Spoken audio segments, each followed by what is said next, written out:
Meus queridos, nós estamos hoje entrando na quarta parte de um total de 7 do livro de Apocalipse. E não sei quanto a vocês, mas a mim tem me impactado essa palavra. Tem sido como uma vacina mesmo contra a apostasia. Estamos vivendo num tempo em que a igreja tem sido pressionada, os cristãos verdadeiros têm sido pressionados de uma forma como nunca foram. E quando eu falo de uma forma que nunca foram, não estou dizendo que é pior ou melhor, é de uma forma diferente. Ah, que bom, o som ficou bom agora. De uma forma diferente. E nós temos que entender o mover de Deus e também o mover do inimigo para tentar nos tirar. Então queria pedir, eu vou orar novamente, eu quero orar por você e por mim, para que nenhum tipo de distração, a partir desse momento agora, você reserva o final do culto para você ir no banheiro, para você beber água, para você fazer outra coisa, e agora faça um compromisso de anotar, de prestar atenção, de comer, né?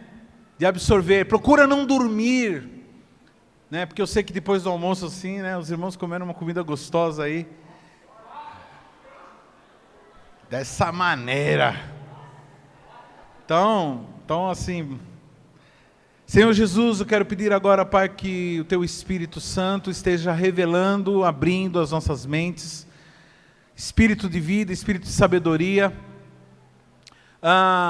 Pedimos agora, Pai, que o Senhor esteja enviando os Seus anjos guerreiros com as Suas espadas desembainhadas nas mãos, a nos defender, a nos proteger contra qualquer tipo de ataque, seja na nossa mente, seja no nosso corpo, ou no nosso espírito.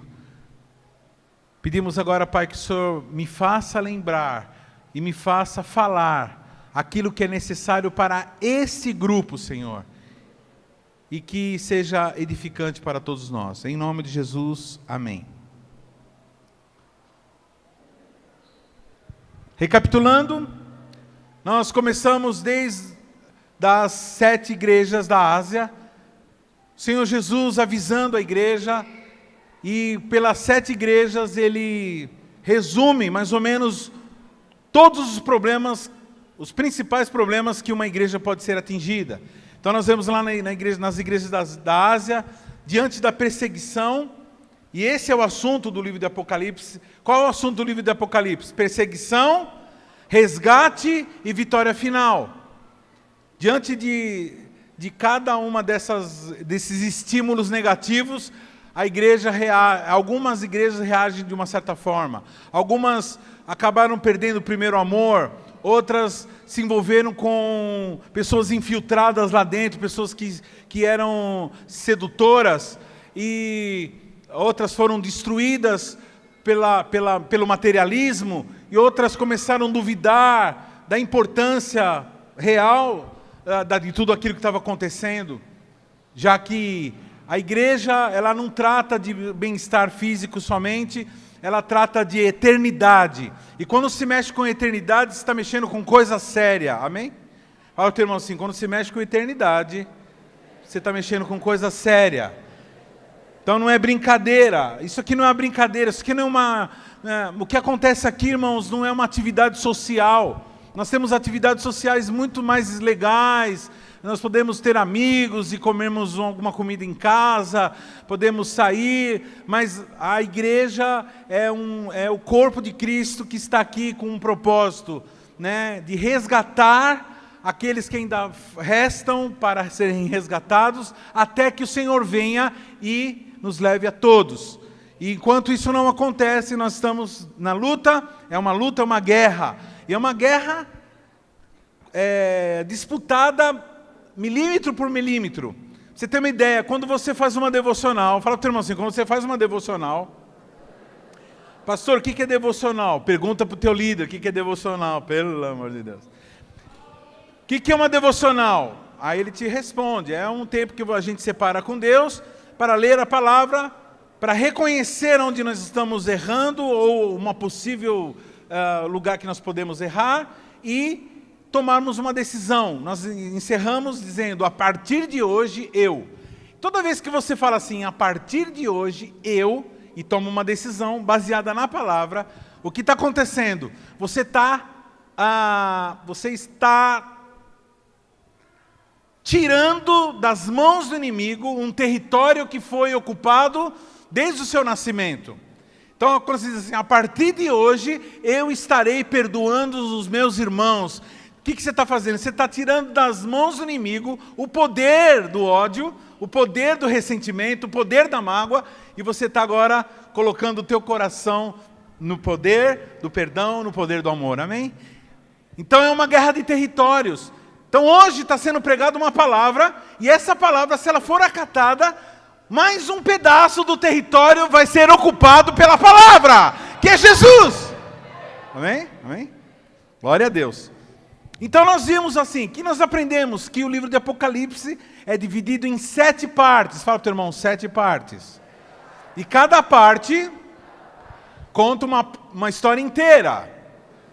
E muita gente não entende isso. Esses dias, pesquisando sobre o Apocalipse, eu vi um grande pregador falando assim, eu estava estudando, irmãos, semana passada nós falamos sobre o capítulo 11 de Apocalipse, e agora quando eu fui estudar para ensinar o capítulo 12, eu fiquei apavorado, eu fiquei confuso, porque volta tudo. Parece que na semana passada a gente comemorou que era uma vitória, uma coisa tremenda. De repente eu chego hoje no capítulo 12 para pegar e vi que não é assim, parece que voltou tudo, parece que Satanás está ganhando.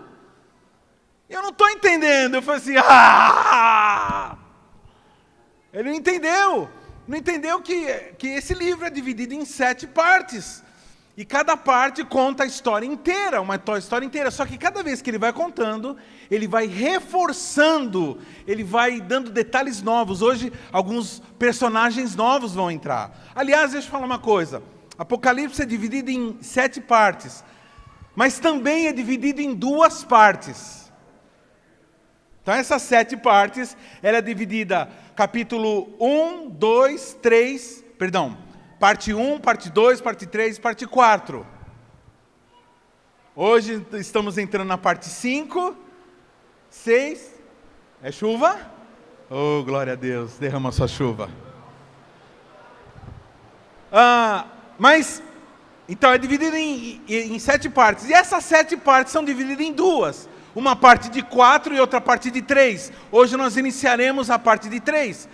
Por que, pastor? Porque agora vocês vão ver novos personagens e dessa vez ele fala, Jesus aqui está falando mais profundamente do final das coisas, mas também fala da perseguição e assim por diante. Amém? Vamos lá. Capítulo 12 de Apocalipse. É assim, nós vamos lendo e conforme eu paro, vocês param também. E os irmãos da mídia param também. Aí depois nós continuamos, eu comento, e é assim como tem sido todo domingo. Amém? E viu-se um grande sinal no céu, uma mulher vestida do sol, tendo a lua debaixo dos pés, e uma coroa de 12 estrelas sobre a sua cabeça. Ela estava grávida, e com dores de parto, e gritava com ânsias de dar à luz. E viu-se outro sinal no céu, e eis que um grande dragão vermelho, que tinha 7 cabeças e 10 chifres, e sobre suas cabeças 7 diademas. Sua cauda levou após si a 1/3 parte das estrelas do céu, e lançou-a sobre a terra. E o dragão parou diante da mulher que havia de dar à luz, para que, dando ela à luz, lhe tragasse o filho. E deu à luz um filho homem, que há de reger todas as nações com cetro de ferro, ou com vara de ferro, e seu filho foi arrebatado para Deus e para o seu trono. Até aí. É versículo por versículo, viu, queridos? Bom, vamos até aqui, senão a gente vai se enrolar. Uma coisa que é importante você saber a respeito de Apocalipse é que o Apocalipse, ele usa muito a linguagem figurada. Então você vai ver muita figura, você vai ver muito símbolo, ou linguagem figurada não, linguagem simbólica. Então você vai ver muito símbolo.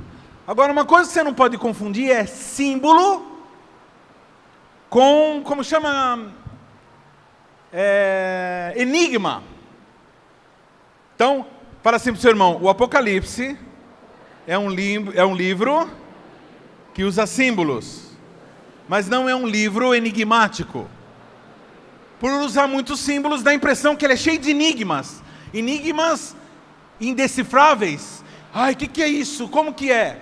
Bom, queridos, eu vou falando as figuras aqui, os símbolos. Esses símbolos que eu vou falando, são aqueles que eu tenho certeza. Porque, onde que eu tenho a certeza? O próprio livro de Apocalipse e outros livros da Bíblia, eles desvendam o símbolo. Tá? Mas como nós não temos tempo, eu tenho que aqui citar, nós vamos aqui trabalhar com 3 capítulos, então não dá tempo de nós ficarmos voltando. Mas se alguém, para dar as referências, né, das conexões dos símbolos, né? Agora, se você tiver alguma dúvida, se perguntar, pastor, de onde você tirou que o dragão é Satanás? Tal? Aí eu vou mostrar para você da onde eu tirei, que parte da Bíblia que eu tirei. Amém? Então a própria Bíblia, ela mesma, ela desvenda os símbolos. Então não é invenção da cabeça do pastor, eu não tenho tanta imaginação aqui para ficar achando isso ou aquilo, né? Aliás, eu não tenho muita imaginação. Então, o que eu vou falar é o que é. Vamos lá. Viu-se um grande sinal no céu, uma mulher vestida de sol. Sol é o astro-rei do nosso sistema, né? Do nosso sistema, tanto é que chama sistema solar. Essa mulher está vestida de muita luz, ela está envolvida com muita luz. Essa mulher, a gente vai ver que ela representa a igreja. E o assunto de Apocalipse é a igreja que é perseguida por Satanás, mas ela é protegida, ela é iluminada, ela tem revelação. Então essa é a mulher. Essa mulher, ela não é a primeira vez que ela é citada. Ela é citada em Gênesis, quando fala que a mulher estaria grávida e o fruto do ventre dessa mulher nasceria e esmagaria a cabeça. Vou tentar de novo para ver se estão acordados. Essa mulher geraria um filho e esse filho nasceria e pisaria na onde? Na onde? Cabeça da serpente. Amém? Só que agora não é serpente mais, agora é dragão. Ou seja, a serpente sofreu um desenvolvimento aqui. Agora ela vem com características. Amém? Olha como que é. Então essa mulher é vestida de sol e tem a lua debaixo dos pés. A lua, irmãos, no céu, naquilo que é celeste, é olhado e é interpretado como uma dimensão física. Então, essa mulher estaria sobre o que é físico, né? A lua representando aqui a terra, ou representando o que é físico. E uma coroa de 12 estrelas sobre sua cabeça. Fala para o teu irmão assim, a mulher, a igreja, tem 12 estrelas. O que é 12? 12 é número de governo. Então, é uma igreja. E qual é o governo que nós entendemos na Bíblia? Qual é o governo do Novo Testamento? Tem o governo do Velho Testamento, que são os 12 patriarcas, e o governo do Novo Testamento, que são os 12 apóstolos. Então é uma igreja, a igreja que caminha sobre a terra e que tem na sua cabeça a doutrina dos apóstolos. Amém? Toda vez que a Bíblia fala de estrela, irmão, ela fala de anjos, ou anjos maus, ou anjos bons, ou aquilo que a palavra anjo representa, que é mensageiros. Então, essa igreja tem uma mensagem de governo na cabeça, e essa mensagem é a doutrina dos apóstolos. Qualquer coisa que saia fora da doutrina dos apóstolos tem que ser rejeitada, é anátema, é maldito. Tudo aquilo, toda a doutrina e toda a filosofia que anda em desacordo com a palavra de Deus, ela tem que ser rejeitada. Ela pode ser estudada, pode ser analisada, mas nunca vivida. Hoje um rapaz me perguntou: pastor, o que o senhor acha da psicologia? Eu disse assim: ótimo, estuda, se você puder arrumar um emprego no departamento pessoal de alguma empresa, como psicólogo, excelente. Mas toma cuidado, porque qualquer filosofia, qualquer ideia que tente estudar a alma do homem, ela no mínimo estará deficitária, porque quem conhece a alma do homem é aquele que a fez. E homem nenhum fez a alma de homem. Nós podemos analisar algumas manifestações externas, algumas aptidões profissionais, mas analisar a alma do homem, só a palavra de Deus, capaz de discernir, de dividir a alma do espírito, as intenções do coração, amém? Quem está entendendo está sendo falado. Então essa mulher aqui, ela traz uma coroa de 12 estrelas sobre sua cabeça, ou seja, na cabeça dela. Ela está grávida, fala o teu irmão assim: ela está grávida. A igreja está grávida. Põe a mão na barriga, querido. Viu, irmãos, irmãs, no Congresso de Mulheres, eu vou abrir o congresso, eu vou falar sobre esse assunto. Eu não vou falar hoje. Eu vou deixar o segredo aí. Ah, pãozinho de queijo. Ah, dá um beijo. Aí sim. Quando eu terminar, eu como. Bom, já que estamos em casa, vamos conversar então um pouquinho aqui. Vamos contar uns causos aqui. Pão de queijo. Cafezinho é contar uns causos agora, né? Então eu vou contar um caso. Tem uma mulher aqui, ela mudou de ritmo, né? Tem uma mulher aqui que está grávida. Quem é essa mulher? A igreja. Põe a mão na barriga. Fala assim: a igreja está grávida.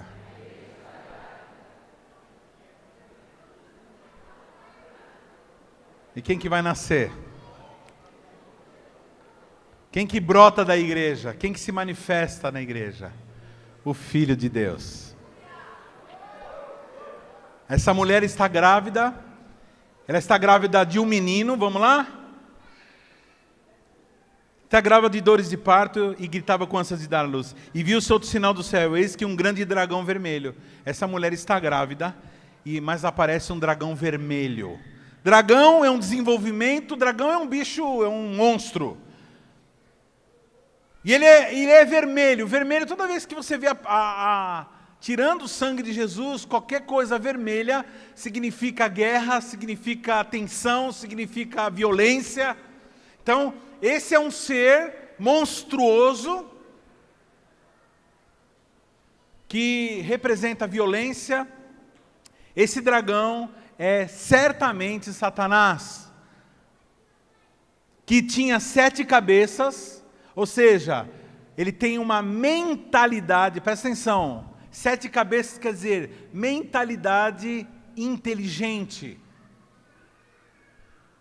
Uma mente privilegiada, 7 cabeças e 10 chifres. 10 representa totalidade física, e chifre representa autoridade. Então, é um dragão, o dragão é um ser violento, inteligente e que tem autoridade sobre a humanidade. Vocês vão ver agora alguns personagens novos entrando. Vocês vão ver a mulher grávida, vocês vão ver o filho da mulher grávida, vocês vão ver o dragão, e nós vamos falar de 2 bestas, e vamos falar um monte de coisa aqui. Amém? Estão comigo? Vocês estão comigo?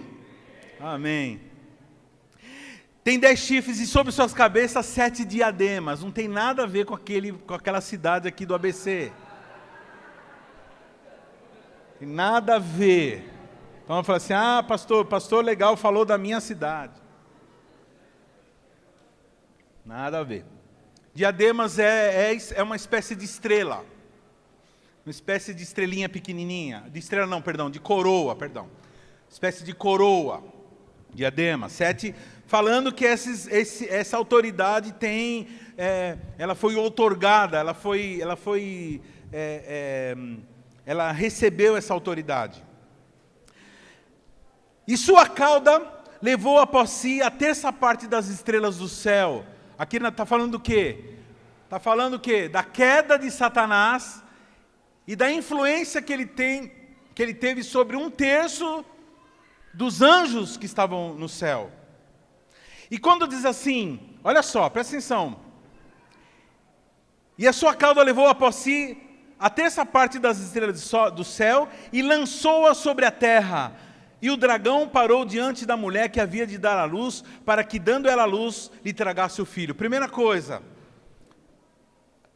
irmãos, o céu é o lugar onde Deus está. Fala para o teu irmão assim, céu é o lugar onde Deus está. Onde que é o céu?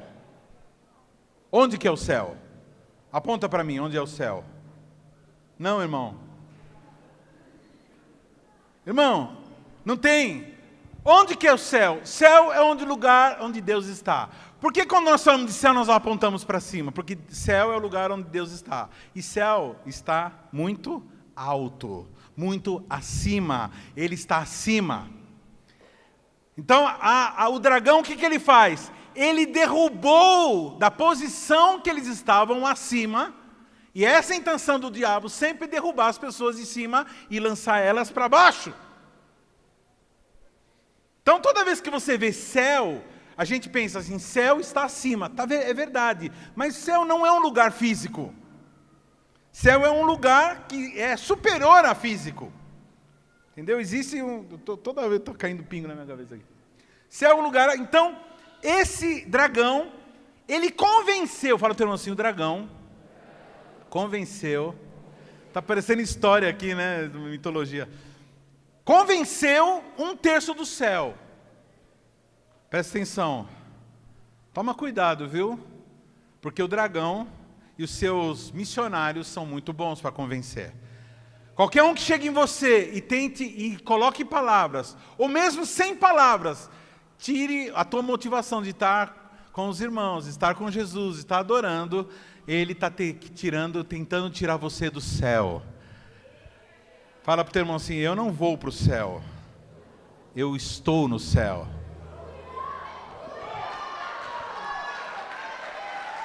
Fala para o teu irmão assim, porque o céu é Deus, é a Trindade, e eu estou com Ele, e o céu habita em mim, e eu habito no céu. Onde que é fora do céu? É qualquer lugar fora de Deus. Quem está entendendo aqui? Então, o dragão que convenceu, que derrubou 1/3 dos anjos, que viraram demônios depois, nesse momento, parou diante da mulher. Então está a mulher grávida, e esse dragão para diante da mulher grávida, que é a igreja.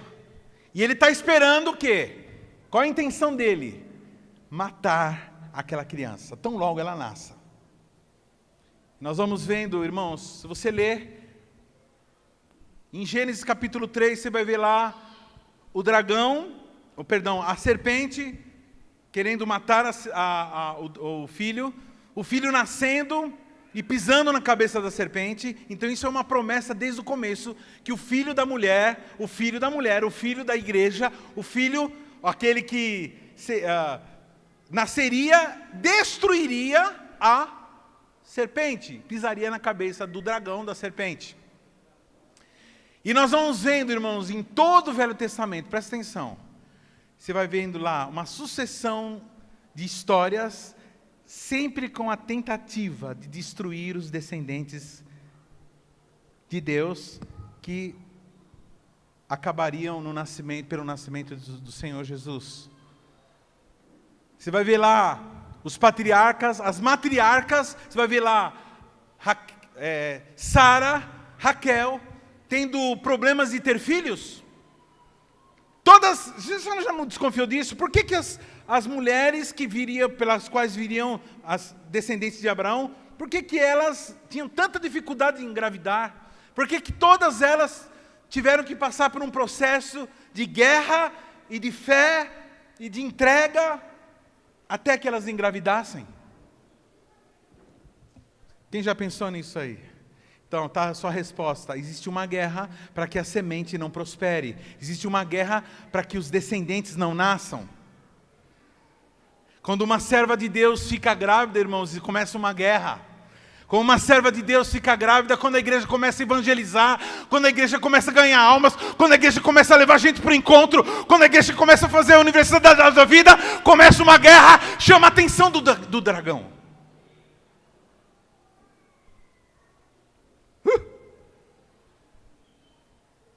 E aí você vai vendo uma sucessão de homens de Deus, de reis que são descendentes de Abraão, sendo mortos, ou se desviando. Depois chega Davi, de uma forma muito mais clara, Deus vem e promete para Davi: Davi, de ti virá o Salvador, a tua descendência nunca mais terá fim. Olha que doideira é isso. E aí começa a nascer um filho, depois nasce um bom, depois nasce um que se desvia. Teve uma rainha, a Thalia, que armou uma cilada e matou toda a família real. Você tem uma ideia de Davi. Ela fez uma jogada política, presta atenção, jogada política. E ela conseguiu matar todos os descendentes de Davi. Fala para o teu irmão assim, todos, pastor? Todos, menos um. Uma babá pegou um dos filhos do rei, que ninguém sabia que ele tinha nascido, e escondeu ele nos muros, ou dentro das passagens secretas do palácio. Parece história de filme isso, né? Isso está na Bíblia, querido. E esse menino cresceu, ficou adulto, e quando ele estava adulto, ele foi apresentado como descendente de Davi, e ele tomou o poder. Dá para entender, queridos? E aí vem, até Jesus. Quando Jesus nasce, finalmente o menino nasceu, Satanás, tomando Herodes, toma uma decisão louca. Assim, eu sei que esse tempo nasceu aquele que vai pisar na minha cabeça. O que eu vou fazer agora? Eu vou matar todo mundo. E acontece um genocídio. Já aconteceu um genocídio quando Moisés nasce. Quando Moisés nasce, Satanás sabia que daquele Moisés que libertaria o povo, que havia uma promessa, mata um monte de criança. E quando chega em Jesus também, Herodes vai e mata um monte de criança, ou seja, tentando destruir a semente. Fala para o teu irmão assim, a semente sofre oposição. Põe a mão na tua barriga. Mas de mim, uma nação de filhos de Deus será colocado na terra. E ninguém pode impedir, porque isso é a vontade de Deus. Se quiser aplaudir, aplaude, porque é bom, velho.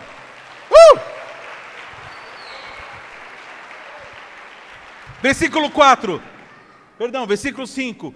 E o que aconteceu com essa mulher? Versículo 5. E deu à luz.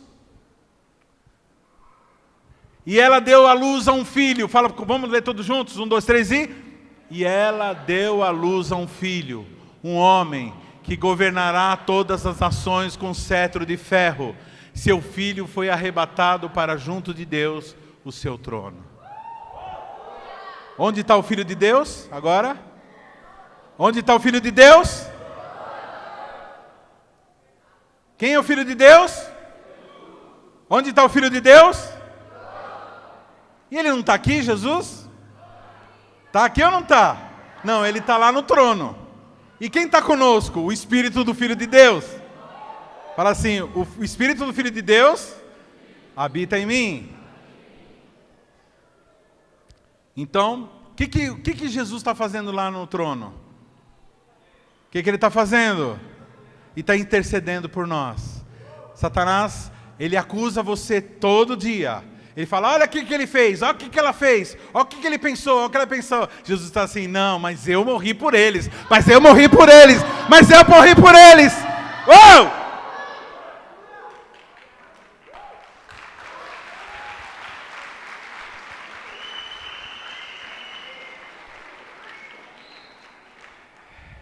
E a mulher fugiu para o deserto, onde já tinha lugar preparado por Deus para que ali fosse alimentada durante 1260 dias.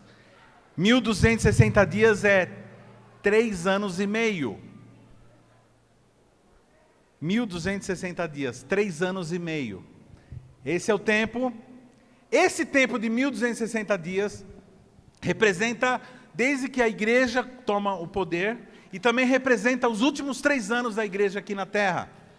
Então, ela representa todo esse período de sofrimento que a igreja vem sofrendo, todos os sofrimentos e perseguições. Irmãos, presta atenção.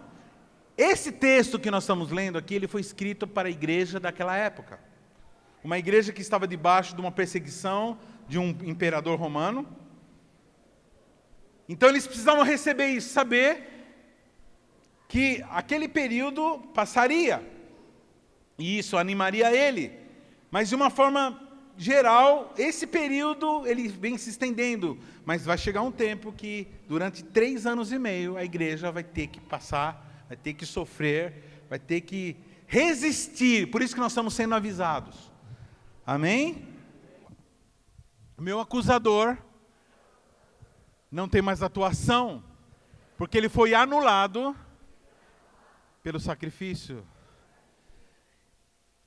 E nós, eles quem? Eles quem? Os fiéis. Fala para o seu irmão, você, eu, e aponta o irmão do lado. E eles o venceram pelo sangue do Cordeiro e pela palavra do testemunho, e não amaram as suas vidas até a morte. Por isso, alegrai-vos, ó céus, e vós que nele habitais. Ai dos que habitam na terra e no mar, porque o diabo desceu a vós e tem grande ira, sabendo que já tem pouco tempo. Então, qual é o quadro aqui? O quadro é de Satanás com ódio, querendo destruir o povo. O povo de Deus agora começa a vencer como? Pela palavra do testemunho. Então, aqui é o toque. Fala para o teu irmão assim, você vence Satanás contando o que aconteceu com você. Quantos salvos nós temos aqui? Quantos filhos de Deus nós temos aqui? Diz assim, eu fui adotado. Eu não era filho. Agora eu sou filho. Estava perdido. Agora eu fui achado. Eu era miserável. Agora eu sou herdeiro. Eu era derrotado. Agora eu sou vitorioso.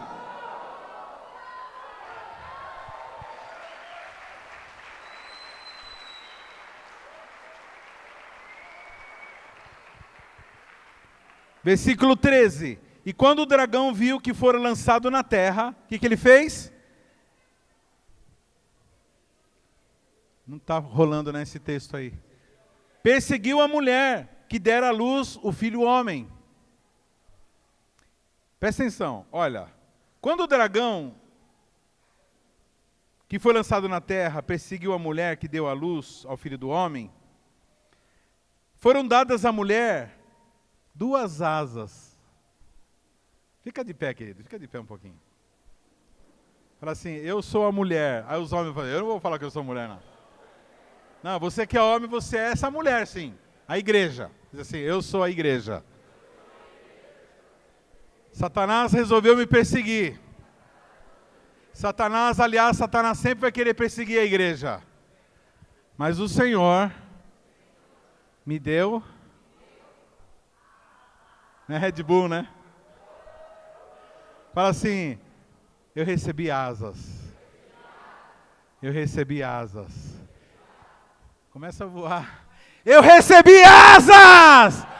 A igreja tem asas! A igreja tem asas! A igreja pode voar! Ela pode voar! Ela é rápida! Ela é leve! Ela é poderosa, linda, cheia de luz! A igreja do Senhor Jesus tem asas! Você não precisa ser escravo! Você não precisa estar preso! Pode sentar.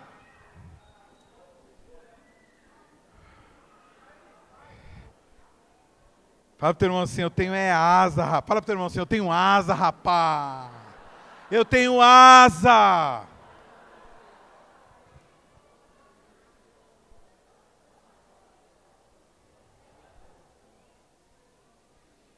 E foram dadas à mulher 2 asas de grande águia, para que voasse para o deserto, ao seu lugar onde é sustentada por um tempo, e tempos, e metade de um tempo, fora da vista da serpente. O que é um tempo? 2 tempos e mais meio tempo.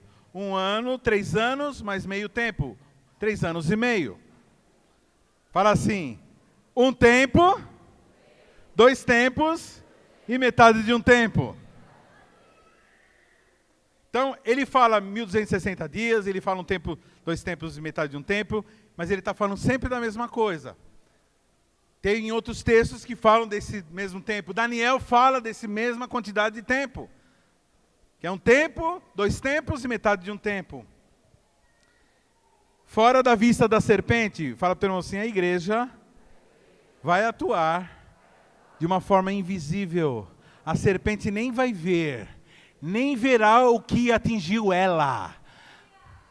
Irmão, você sabia, quantos aqui já tem esse testemunho para contar de você estar num momento, num lugar de encurralamento, de perigo, você vê assaltantes ou coisas assim, e você fala assim, Senhor, me torna invisível nesse momento. Já aconteceu, eu tenho esse testemunho para contar.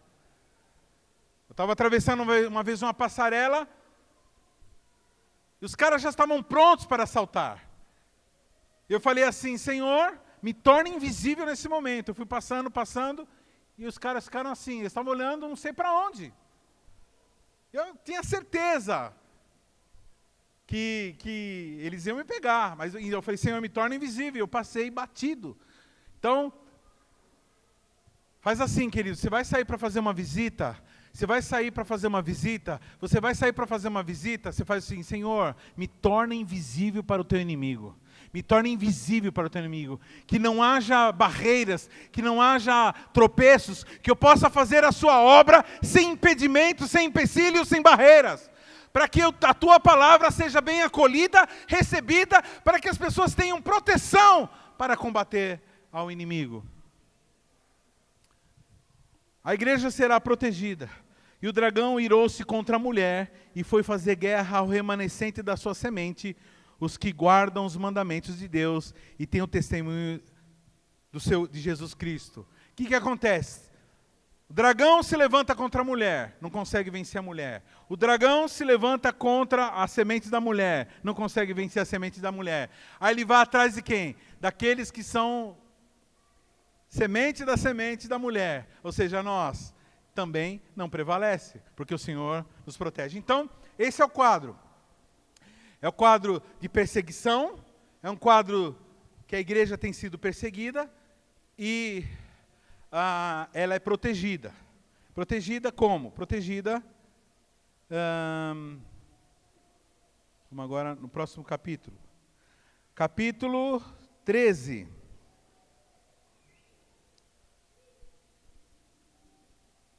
Capítulo 13.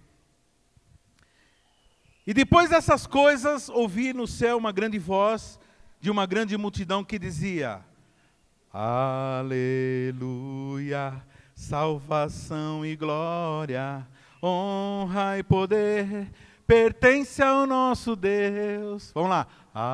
Aleluia, salvação e glória, força e poder, pertence ao nosso Rei. Vamos lá.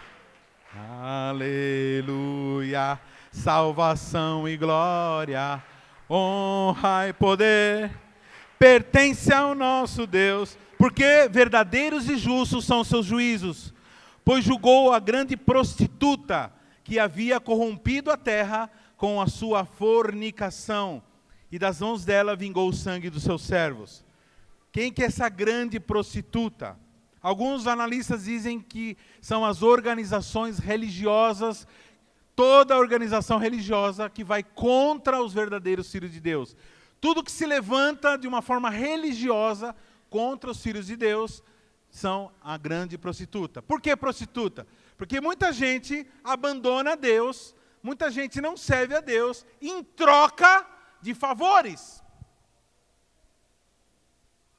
Muita gente abandona Deus em troca de favores sexuais. Muita gente abandona Deus em troca de favores financeiros. Muitas pessoas abandonam a Deus em troca de favores de fama, de orgulho, de vaidade. Então, por isso é chamado de grande prostituta. Alguns falam que é uma certa igreja aí, mas eu não encaro dessa forma. Eu vejo que são todas as organizações religiosas que combatem os verdadeiros cristãos. Aliás, os maiores inimigos dos profetas e os maiores inimigos dos apóstolos, do próprio Senhor Jesus, não é o povo zoado, pecador, que fica fazendo coisa errada. Não. A maior oposição que a obra do Senhor sempre sofreu será dos religiosos. Amém, queridos? Fala para o teu irmão assim, cuidado com a religião.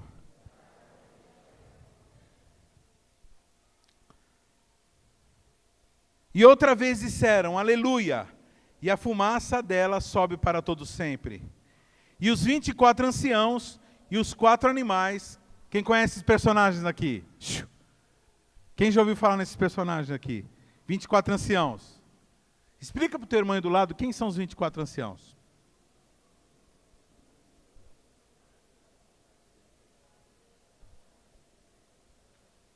Eu não sei, mas o que eu não estava nessa aula? Quem são os 24 anciãos? São os 12 patriarcas e os 12... Vamos tentar de novo. 12 patriarcas, os 12 apóstolos. Amém? E os 24 anciãos e os 4 animais, quem são esses animais? Os seres viventes. Prostraram-se e adoraram a Deus, que estava sentado na onde? Fala para o teu irmão assim, está uma confusão. Fala assim, é dragão, é mulher grávida, é bebê. Mó confusão, pastor.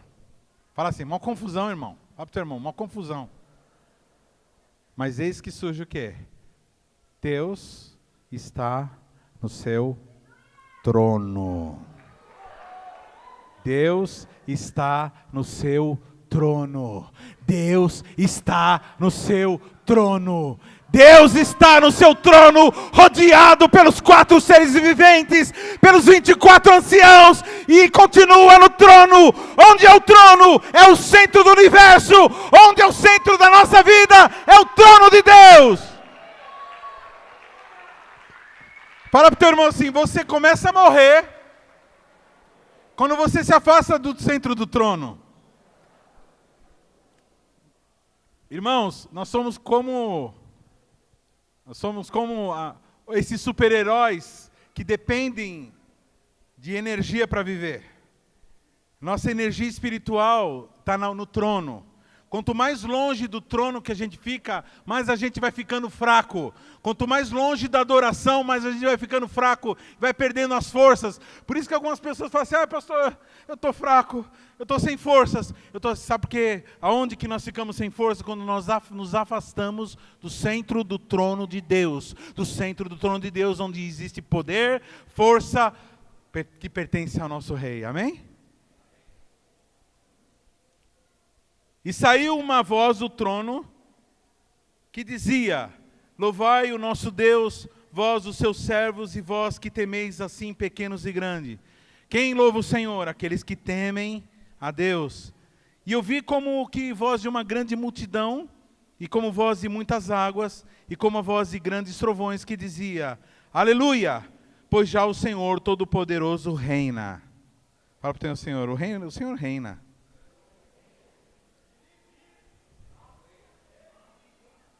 Irmãos, olha só, versículo 7.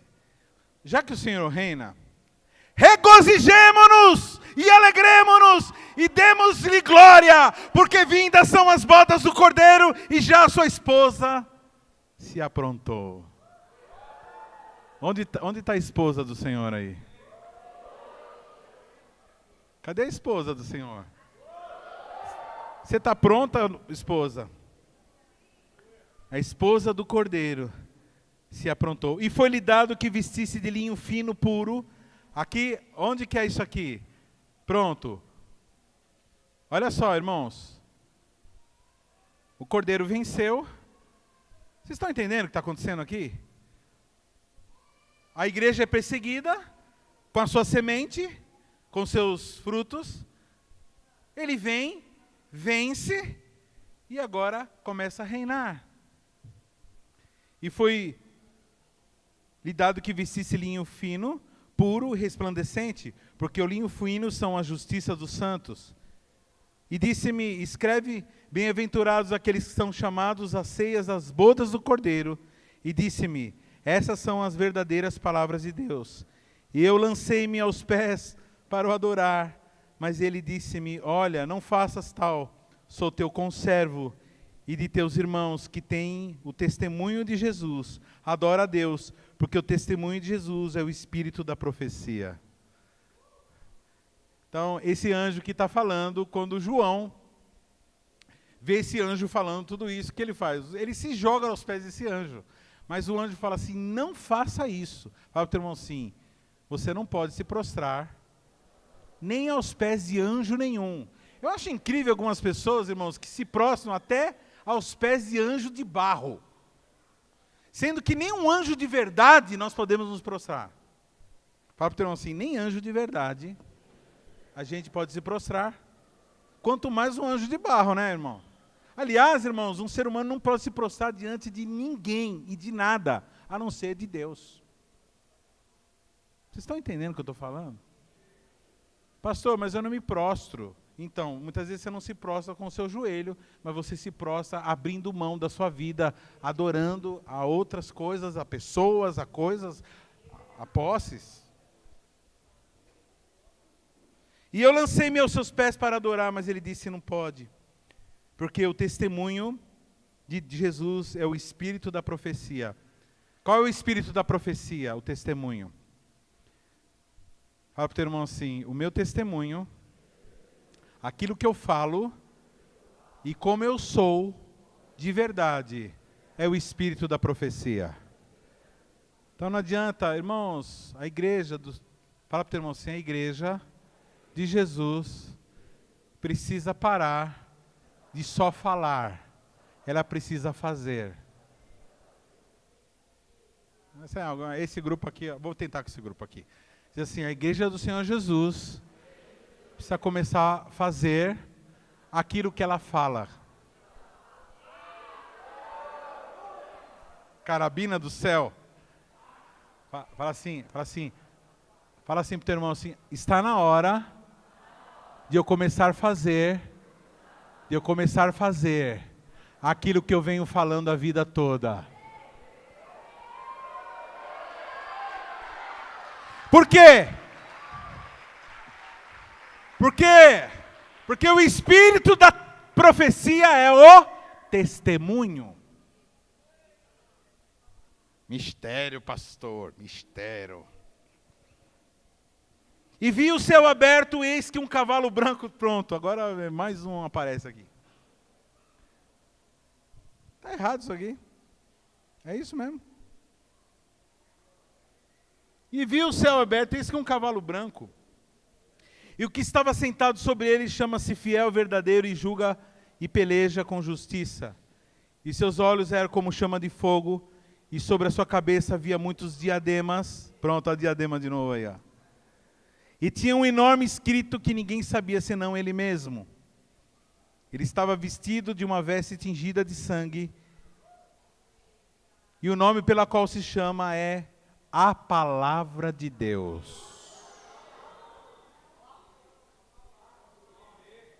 Qual é o nome dele? A Palavra de Deus. Qual é o nome dele? A Palavra. Hoje eu vou adorar a Palavra de Deus. Hoje eu vou me encher da palavra de Deus. Hoje eu vou comer a palavra de Deus. Hoje eu vou beber a palavra de Deus. Ela vai cair na minha boca, vai ser doce, mas quando chegar no meu estômago vai amargar, mas eu vou continuar comendo. Porque é pela palavra! É pela palavra!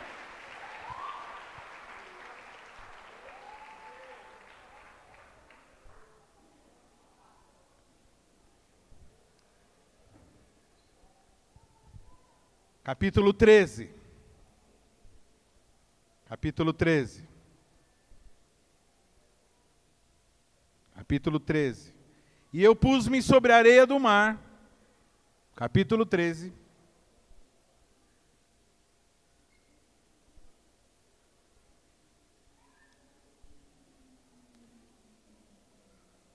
E eu pus-me sobre a areia do mar, e vi subir do mar uma besta que tinha 7 cabeças e 10 chifres.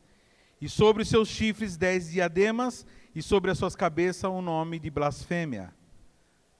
E a besta que vi era semelhante ao leopardo, e seus pés como os de urso, e sua boca como a boca de leão. E o dragão deu-lhe o seu poder e o seu trono e grande poderio. Vamos lá. Apocalipse 13, versículo 1. Eu pus-me sobre a areia do mar e vi subir do mar uma besta. A palavra mar, ela vai representar as nações. Como que a gente acessa as nações? Atravessando o mar. Então, essa besta, ela vem das nações. Só que essa besta, irmãos, esse ser é um ser violentíssimo. É um emissário do dragão. Amém, irmãos? Vamos diferenciar. Tem o dragão, tem a besta que vem do mar e tem a besta que vem da terra. É bom diferenciar. São 3 bichos aí. O dragão continua sendo Satanás. Mas ele chama o quê? A besta que vem do mar. A besta que vem do mar é o poder político. É o poder governamental que vem das nações. As nações se juntam para combater os filhos de Deus. Então, é a ideologia de violência contra os filhos de Deus. E ela tinha 7 cabeças, 10 chifres, sobre seus chifres 10 diademas, sobre suas cabeças o nome de blasfêmia. E a besta que vi era semelhante a um leopardo. Leopardo o quê?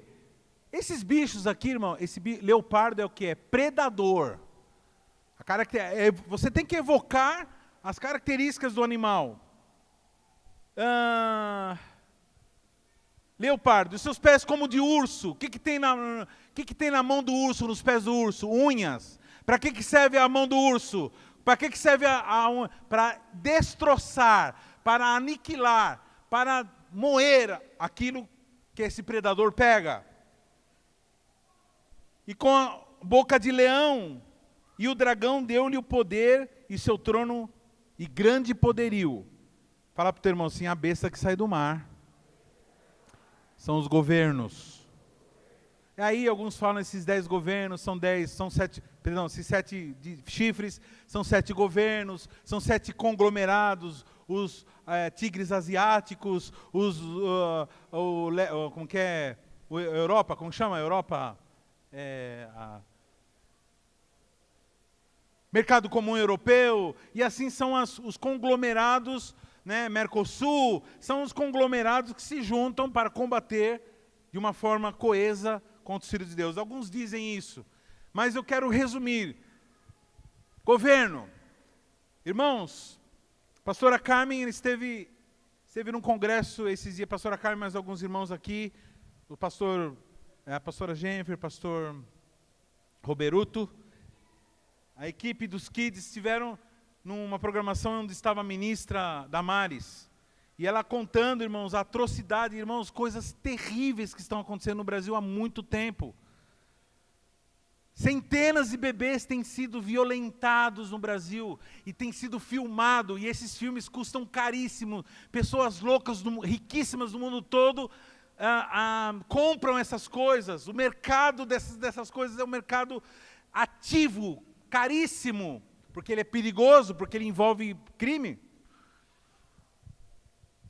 coisas que estão acontecendo na nossa nação e em outras nações que são nojentas, são terríveis contra as crianças, contra as pessoas. E há uma tentativa governamental de passar leis para matar crianças na barriga das mães. Há leis para tornar justificado crimes que outrora eram impensados. E esses governos, eles vêm combatendo o povo de Deus há muitos anos. Em algumas nações isso tem vindo a cabo há muito tempo. Na Rússia, milhares de cristãos morreram. Na China, até hoje, morrem muitos, como nós falamos. Então, a perseguição que vem sobre a igreja. Sempre lembrando, ela será vitoriosa. Eu dei uma pulada, sempre vai ser, fala para o teu irmão assim, sempre vai ser vitoriosa. Mas aqui é para dar uma radiografia da verdadeira situação. E toda a terra se maravilhou.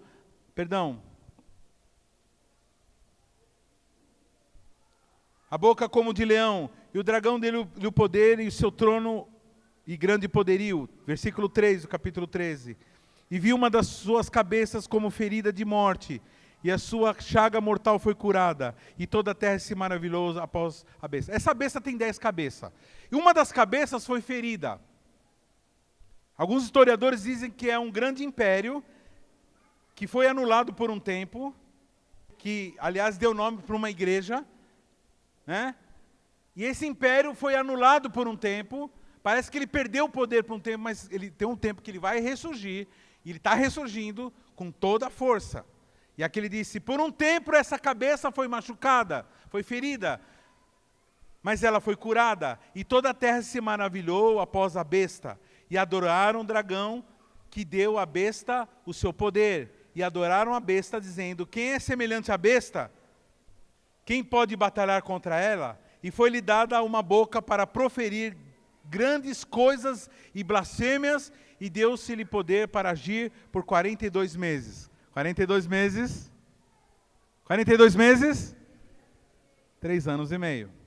E abriu a sua boca em blasfêmias contra Deus, para blasfemar do seu nome e do seu tabernáculo e dos que habitam no céu.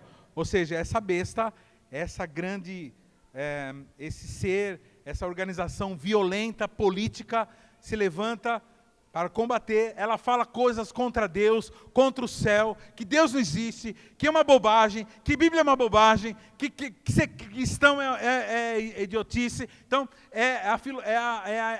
é uma violência ideológica, mas é uma violência física também. Sempre lembrando que a igreja estava sendo perseguida fisicamente. Tá? Ela era perseguida fisicamente. Como que eles falavam? Eles ameaçavam. Nessa época que foi escrito esse livro, falavam assim, olha, ou vocês abandonam Deus, ou vocês vão ser jogados na cova dos leões, ou vocês vão ser jogados para os animais se comerem, ou você vai ser decapitado, ou você vai ser enforcado. Então essa era a situação da igreja, de perseguição. Fala para o teu irmão assim, prepare-se. E foi-lhe permitido fazer guerra aos santos e vencê-los. Vai ter uma época, irmão, que ou teve épocas, ou tem lugares e momentos que parece que essa besta, fala para você, irmão, essa besta, parece que ela venceu. Na vida de muitos aqui, parece que a besta venceu. Na vida de muitos, você está caminhando na vida cristã, de repente a impressão que eu tenho é que a besta venceu. Mas saiba que a besta, ela parece que venceu. Porque olha só. E adoraram, todos habitaram sobre a terra, esses cujos nomes não estão escritos no livro da vida do Cordeiro, que foi morto desde a fundação do mundo. Fala para o teu irmão assim, existe um povo...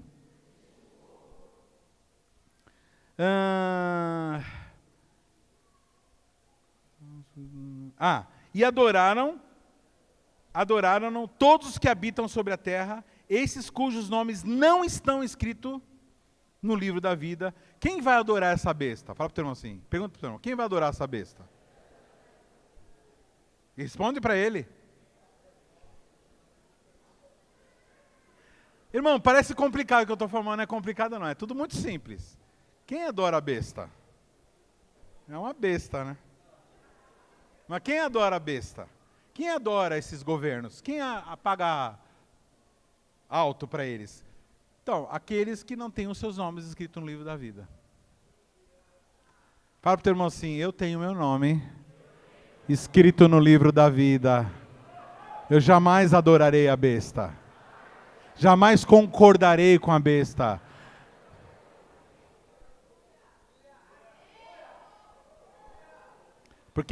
Fala assim, porque o meu nome está escrito no livro da vida, que foi morto desde a fundação do mundo.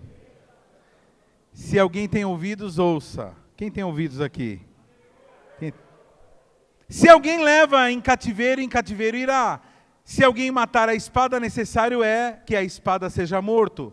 Aqui está a paciência e a fé dos santos. Ou seja, vai ter perseguição. Fala para o teu irmão assim, vai ter perseguição. Sempre teve, está tendo agora, e sempre haverá perseguição. Então quem tiver que ser morto, vai ser morto. E se alguém tiver que morrer, fala assim, se tiver que ser eu, que não seja eu. Não, brincadeira. Que tiver que ser eu, Deus sabe, mas eu não me curvarei diante da besta. Eu não vi com muita convicção, só 3 irmãos falaram aleluia aí. E vi subir, bom, essa é uma besta, amém? Uma besta que sobe, poder político, presta atenção na política, viu irmão? Eu não gosto de política, pastor, eu não gosto desses assuntos, então, presta atenção. Todo governo que se levanta e que começa a fazer leis contra a vida, contra a santidade, contra a igreja, perseguindo a igreja, impedindo o trabalho de Deus, é besta. É besta. Bom, agora vem outro. E vi subir da terra outra besta, que tinha 2 chifres. Presta atenção, quantos chifres eles tinham? 2 chifres. Não era aquele monte de chifre, era 2 só. Semelhantes a de um cordeirinho. Olha isso, queridos. A besta que vem do mar, da política, é uma besta violenta, grande, poderosa. Mas surge da terra uma bestinha. Uma bestinha que parece um cordeirinho. Olha que bonitinho. Ele tem uma aparência. Ó, a religião. Aqui é a religião. Aqui é a religião, querido. Religião! Ela é muito sutil, muito bonitinha. Tem 2 chifrinhos, parece cordeirinho.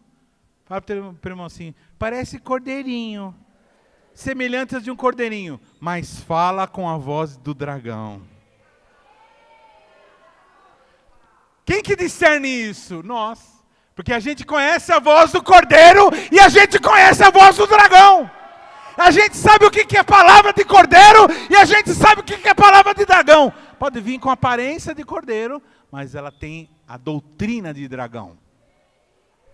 Por isso que é importante você conhecer a doutrina de Deus, para quando vier algumas diferentes, você não caia. E exerce todo o poder da primeira besta na sua presença, e faz que a terra e os que nela habitam adorem a primeira besta. Olha só, essa bestinha religiosa fala assim, olha, esse sistema político é bom. Esse sistema político é bom. E faz grandes sinais, de maneira que até fogo faz descer do céu a terra à vista dos homens. Ou seja, é uma organização religiosa que faz grandes prodígios e engana os que habitam na terra com sinais que lhe foi permitido que fizesse na presença da besta, dizendo aos que habitam na terra que fizesse uma imagem à besta, que tinha a ferida da espada e vivia.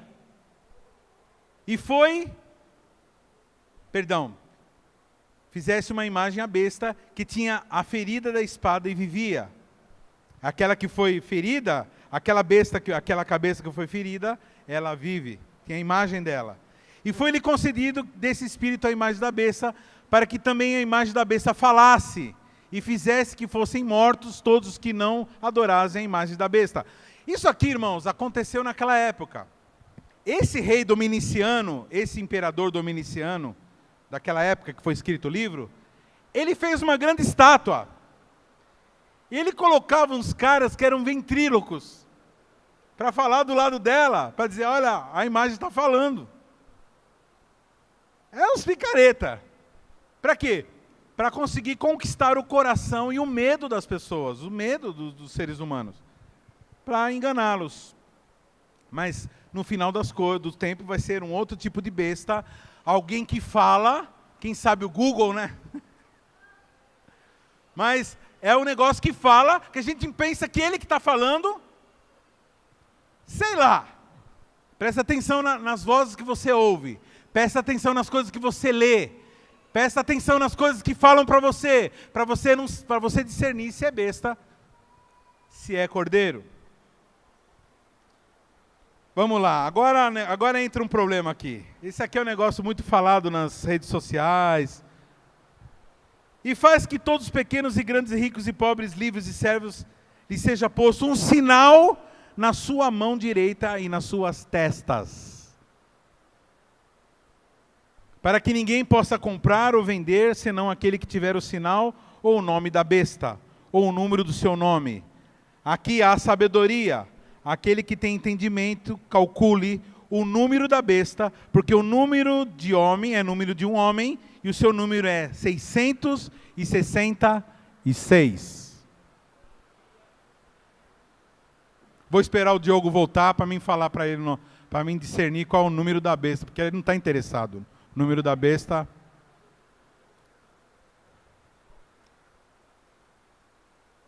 Presta atenção. Qual é o número da besta?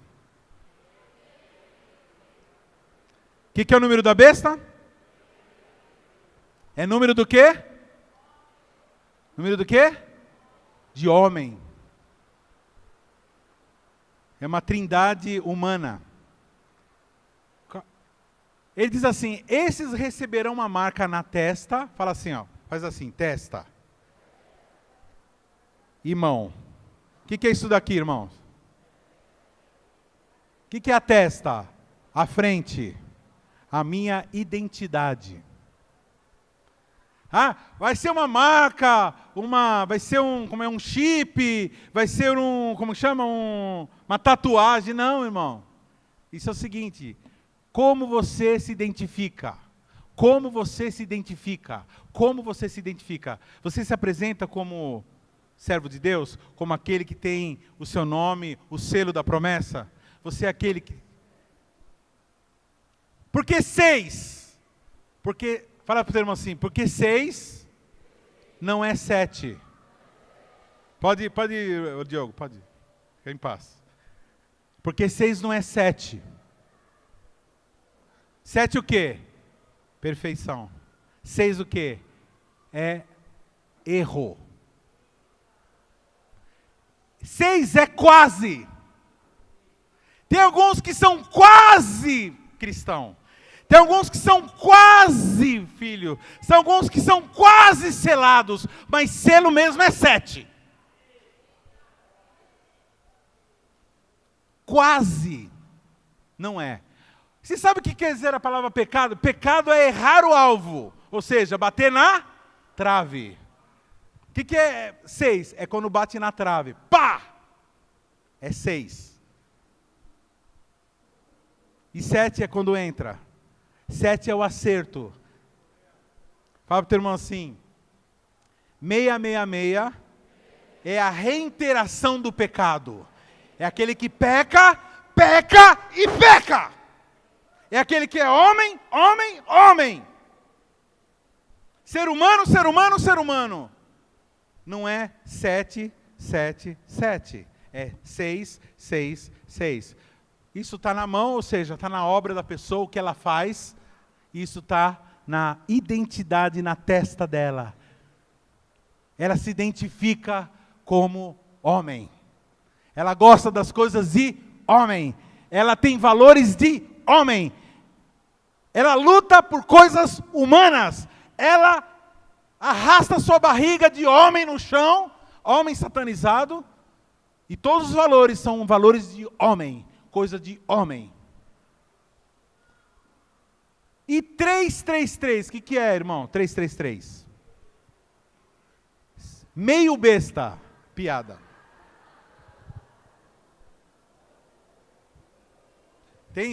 Quem conhece aqui pessoa que é meio besta?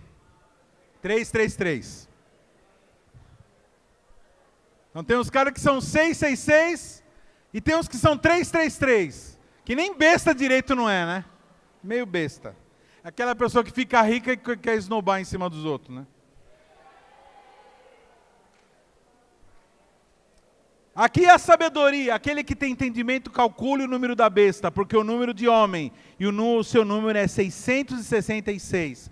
Fala o teu irmão assim, o número da besta é 6. Fala pro teu irmão assim, quer deixar de ser besta? Então deixa de ser humano. Se torna um filho de Deus. Vira um filho de Deus. Filho de Deus que é 7, 7, 7. 7, 7, 7. Reiteração do que é perfeito, do que é perfeito, do que é perfeito. Perfeito, perfeito, perfeito. Pai, Filho, Espírito Santo. 7, 7, 7. Amém? Entenderam o que é o número da besta? Não tem segredo não, viu, irmão? Não tem nada, de chip. Então quer dizer que eu posso deixar colocar o chip? É problema seu. Eu não vou deixar colocar nada em mim. Também não. Mas eu sei, irmãos, que ele está dizendo assim, esses que foram marcados. Irmãos, marcado é que se marca boi. Nessa época, os escravos eram marcados. Nós não somos escravos. Nós não somos marcados, nós somos selados. 6 é marca, 7 é selo. 6 é marca, 7 é selo. 6 é marca, 7 é selo. Terminando agora, capítulo 14. Jesus. E olhei, eis que estava o Cordeiro sobre o monte Sião, e com ele 144.000, que em suas testas tinham escrito o nome do seu pai. Onde está o que está escrito? Irmão, presta atenção. Presta atenção. Então olhei diante de mim, estava quem? Vamos lá, irmãos. Quem estava? Como que ele estava? Como que ele estava? Como que ele estava? Como que ele estava? De pé! Sobre o monte Sião. E com ele 144.000. Quem que são esses 144.000? Oh, Jesus. Mais um mistério aí. 144.000. 144.000 é múltiplo de quê? Múltiplo de quê? 12 o que é? Governo. 12 é discípulo. Se 12 é discípulo, 144 é o quê? Multiplicação de discípulos. Ou seja, 144 é a totalidade dos discípulos. Esse grupo aqui, acho que só o Diogo entendeu. Hoje eu peguei no pé do Diogo. Só o Diogo entendeu. Agora aqui, esse aqui, ó. 140, fala assim, 144 é a multiplicação de 12. 12 é discípulo, 144 é a totalidade de discípulos. Todo mundo é 12, todo mundo é 144. Ou seja, dos verdadeiros discípulos, todo mundo é 12. E aí, quando tem uma multidão de 12, então você está vendo 144.000. É o que cabe num estádio. Acho que nem estádio não cabe tudo isso. Mas é uma grande multidão de discípulos. É um número limitado, pastor? É limitado, mas não é 144.000 só que vão subir, como os testemunhos de Jeová falam. Aliás, eu acho estranho, né? Como que o pessoal prega que vai subir só 144.000, e sendo que tem mais do que isso de testemunho de Jeová? Ou seja, boa parte deles não vão. Ou seja, estão lutando por uma salvação porcaria. Presta atenção, irmão. Fala assim, salvação que não tenho certeza, não vale nada. Salvação boa é salvação garantida. Garantida como? Como se garante? Com o selo.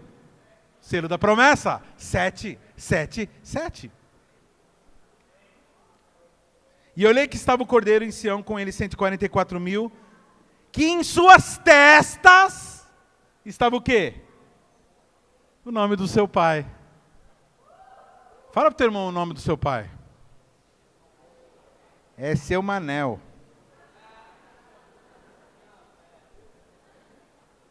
Meu pai. O nome do meu pai. Faz. É impronunciável. Ya. Ya. Yehoah. Jeová. É o tetragrama. O nome do meu pai, do seu pai, estava escrito na testa. Ou seja, irmãos, esse que tem o selo. Amém? Fala para o teu irmão assim, quando a pessoa se encontra com você, pergunta para o seu irmão aí. Ela vê o nome do seu pai na sua testa? Ó, irmão, pelo amor de Deus, não estou incentivando ninguém a tatuar Jeová na testa não, viu? Tem uns caras doidos aí, velho. Eu vou amanhã mesmo tatuar essa bagaça na minha cabeça aí para ver como é que é. Nada disso. Isso é identidade espiritual. Filho de Deus se identifica. Está aqui um filho de Deus. Amém? E eu vi uma voz do céu, como a voz de muitas águas, e com a voz de um grande trovão, e eu vi uma voz de arpistas que tocavam com as suas harpas, e cantavam um novo cântico diante do trono, e diante dos 4 animais e dos anciãos, e ninguém podia aprender aquele cântico, senão os 144 mil que foram comprados da terra. Para ter irmão assim, novo cântico, só sabe quem é 144 mil. Deixa eu falar uma coisa, irmãos. Muitas pessoas, muitos analistas, têm falado que esses 144 mil são crentes especiais. Não, irmãos. 144 mil é a totalidade de todos os crentes. Não a totalidade numérica, mas a totalidade simbólica. Ou seja, 144 mil é a totalidade daqueles que são discípulos. Só esses cantam um novo cântico. Só esses estão em torno do trono. Não, fala para o teu irmão assim, não dá para ser adorador sem ser 144 mil. Não dá para ser adorador sem estar em volta do trono. Não tem como conhecer o novo cântico se não for 144 mil. É o que o texto está dizendo, olha lá. E cantavam o novo como um cântico novo diante do trono, diante dos 4 animais e dos anciãos. E ninguém podia aprender aquele cântico, senão os 144 mil que foram comprados da terra. Quem foi comprados da terra aqui? Quem foi comprado aqui? Fala para o teu irmão assim, qual o preço que você foi comprado? Fala assim, eu fui comprado pelo sangue. Fala assim, eu estarei em torno do trono, adorando ao Rei. Eu sou um dos 144 mil. Pastor, como que eu posso garantir que eu sou 140? Então, se você é 12. Pastor, tem que estar numa igreja de 12? Não, irmão. Você pode estar numa igreja que nunca ouviu falar de 12. Mas se você é um discípulo verdadeiro, presta atenção. Você é um discípulo, o que é 12? É um discípulo verdadeiro. É aquele que é discípulo de Jesus. Faz tudo o que Jesus manda. Segue a Jesus. Imita Jesus. É reconhecido como filho de Deus. Amém? Então, aí o pastor está falando, né, que tem que ser 12, não. Tem que 12 no sentido de discípulo, aí sim. Então, crente mais ou menos, fala para o teu irmão assim, crente mais ou menos, não existe. Ou você é 12, ou você é discípulo, ou você ainda não é discípulo. Então eu te convido para se tornar discípulo. E aí você vai entender o novo cântico. E quem canta o novo cântico, não vive em mesmice. Quem canta o novo cântico faz a pessoa sempre viver novidade. Novidade, novidade, novidade, novidade. De tédio, nunca um discípulo morre. Você pode morrer de qualquer coisa, menos de tédio. Fala para o teu irmão assim, ó. Fala para o teu irmão, quando você falar que não tem nada para fazer, é sinal que você não é discípulo. Porque discípulo sempre tem coisa para fazer. Sempre tem. Você pode não querer fazer, mas se você é discípulo, você vai saber que tem coisa para fazer. Porque tem coisa que a gente tem que fazer que é dura, que é sofrida. E o discípulo, ele se preocupa, ele acaba fazendo, porque ele é discípulo. E ele sente prazer em fazer, porque ele é discípulo. Quem está entendendo o que está sendo falado aqui? Esses são os que não estão contaminados com mulheres, porque são virgens. Fala o teu irmão assim, só virgem vai entrar no céu. Ô Pai querido, e agora? Lascou tudo agora. E agora, pastor? Como é que faz? Eu não sou mais. Nem o senhor é, pastor. Você tem 2 filhos. Fala para o teu irmão assim, virgem. Quer dizer, pessoas que não têm outro marido, não têm outro noivo, a não ser Jesus.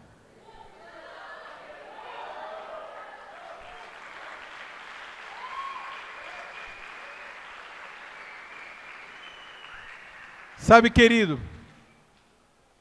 nós não somos certinho não, a gente tem um monte de problema. É uma luta constante contra o pecado, contra o diabo, contra o mundo. Mas tem uma coisa que todo verdadeiro filho de Deus é. Ele é fiel ao seu noivo. Tem uma característica que todo filho de Deus tem. Ele é fiel a Jesus. Ele é fiel ao Cordeiro. Ele não pensa em outro Deus, ele não pensa em Mamon, ele não pensa nada, a não ser, ele tem Deus como seu único Deus. Pastor, o que é ter outro Deus? É quando você coloca qualquer coisa acima de Deus, você tem outro Deus. Quando você toma decisões baseadas em interesses acima de Deus, isso são aqueles que têm outros deuses. Essas são as virgens, aqueles que não foram contaminados com mulheres, porque são virgens. Esses são os que seguem o Cordeiro para onde quer que ele vá. Esses são os que dentre os homens foram comprados como primícias para Deus e para o Cordeiro. Quem foi comprado como primícia aqui? Irmãos, Deus, de toda a humanidade, Ele pegou um grupo. Ele comprou um grupo. Esse Ele pegou para si. E o restante, irmãos, não é dele. Não tem a marca da promessa, não tem o selo da promessa. Portanto, não ouve o novo cântico, se prostituem, não se guardam, não guardam a sua vida, se envolve com outras mulheres. Quais as mulheres? As mulheres do mundo. Quando eu falo mulheres, estou dizendo assim, você se envolve com outras paixões acima de Deus, que estão acima de Deus. Logicamente que todos nós temos o objetivo de casar, né? Mas não está falando disso, essa contaminação, porque eu sou casado, eu tenho minha esposa, a pastora Carmen, aliás, a mulher mais linda do universo. E nós temos uma vida pura, eu e ela temos uma vida pura.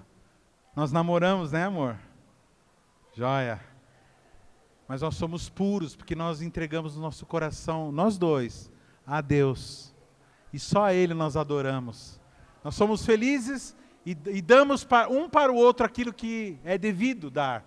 Mas nós somos fiéis ao Senhor. Isso é ser virgem. Virgindade, querido, não é você não ter relacionamento sexual. Virgindade espiritual é você ter um marido só, ou você ter um noivo só, e a ele está se guardando para o dia do resgate. É isso. Porque foram comprados como primícias para o Cordeiro. E na sua boca não se achou engano, porque são irrepreensíveis diante do trono de Deus. Ou seja, são pessoas que as suas bocas são lavadas pelo sangue do Cordeiro. E vi outro anjo voar pelo meio do céu, e tinha um evangelho eterno, para proclamar aos que habitam sobre a terra, e toda nação, e tribo, e língua, e povo, dizendo com grande voz, temei a Deus. Irmãos, o que é anjo? Anjo é todo mensageiro. E o que o mensageiro, nós como anjos, nós somos anjos, olha só que interessante. Não anjo no sentido de ser espiritual, mas nós não somos anjos no sentido de mensageiros. Nós somos aqueles que levam. E qual é a mensagem? Temei a Deus, fala para o teu irmão assim, teme a Deus. Fala para o teu irmão, temei a Deus, dar-lhe glória, porque é vinda a hora do seu juízo. Adorai aquele que fez o céu, e a terra, e o mar, e as fontes das águas. Amém? Então essa é a mensagem do anjo. E o outro anjo seguiu dizendo, caiu a Babilônia. Quem é a Babilônia? Essa estrutura religiosa que agora caiu. Ai, chorou. Daquela grande cidade que todas as nações deu a beber o vinho da ira da sua fornicação. E seguiu-os o terceiro anjo dizendo com grande voz, se alguém adorar a besta e a sua imagem e receber a marca na sua testa ou na sua mão, também esse beberá do vinho da ira de Deus que se deitou, não misturado no cálice da sua ira, e será atormentado com fogo e enxofre diante dos santos anjos e diante do Cordeiro. E a fumaça do seu tormento sobe para todo sempre, e não tem repouso, nem de dia, nem de noite, os que adoram a besta e a sua imagem, e aquele que recebe o sinal do seu nome. Eu não posso pregar Apocalipse sem falar do inferno. Inferno não, desse lugar aí que é depois do inferno. O lugar para onde tormento eterno, para onde vão todos aqueles que têm o sinal da besta. Qual o sinal da besta? O sinal de homem. O sinal de homem. Aquelas pessoas que não nasceram de novo, que não deixaram de ser homem para ser Cristo. Parece que eu estou falando em enigma, mas tem muita gente aqui entendendo. Você está entendendo, então você tem o sinal, você tem a marca, o selo da promessa. Você está entendendo? Você está entendendo, irmãos? Que não serão condenados aqueles que têm o sinal de Cristo, aqueles que têm o nome do Pai aqui, aqueles que lutam pelo Pai, aqueles que são filhos mesmo. A nossa grande luta nessa época é curar, através do sangue de Jesus, o problema de paternidade das pessoas. Nos encontros, o que mais a gente vê é gente chorando por causa da paternidade, pessoas que não conseguem reconhecer Deus como Pai, que não têm o nome do Pai escrito na testa, mas chegam aqui e colocam agora o nome, eu sou filho de Deus. Irmãos, não tem uma pregação que eu prego, que a gente não fala isso. Lembra-se que você é filho de Deus. Diz assim, eu sou filho de Deus. Eu sou filho de Deus. Aqui está a paciência dos santos. Aqui estão os que guardam os mandamentos de Deus e a fé em Jesus. E ouvi uma voz no céu que me dizia, escreve, bem-aventurados os mortos que desde agora morrem no Senhor. Sim, diz o Espírito, para que descansem dos seus trabalhos e as suas obras os seguem. Esses que morrem no Senhor são bem-aventurados. Pastor, e as pessoas que morrem? Se elas morrem no Senhor, elas são felizes. Por quê? Porque elas estão com o Senhor, elas têm já a marca do Senhor, têm o selo. E olhei e eis que uma nuvem branca, e assentado sobre a nuvem um semelhante ao Filho do Homem, que tinha sobre sua cabeça uma coroa de ouro, e na sua mão uma foice aguda. É engraçado que as pessoas pintam a morte ou como um ser vestido de roupa negra, com uma coisa, e tem uma foice na mão, dizendo que é o anjo da morte. Aqui está dizendo o seguinte, irmãos, esse que saiu como filho do homem, tinha sobre sua cabeça uma coroa de ouro, ou seja, ele é honrado, coroado, mas na sua mão ele tem uma foice afiada. Para que serve foice? Para colher. Chegou a hora da colheita. Está entendendo, querido? Então, um que tem na sua mão uma foice aguda. E o outro anjo saiu do templo, clamando em grande voz, que estava sentado sobre a nuvem, lança a tua foice e ceifa, a hora de ceifar te é vinda, porque já a colheita da terra está madura. Chegou o momento, fala assim, ufa, chegou o momento de nós sermos levados para o céu.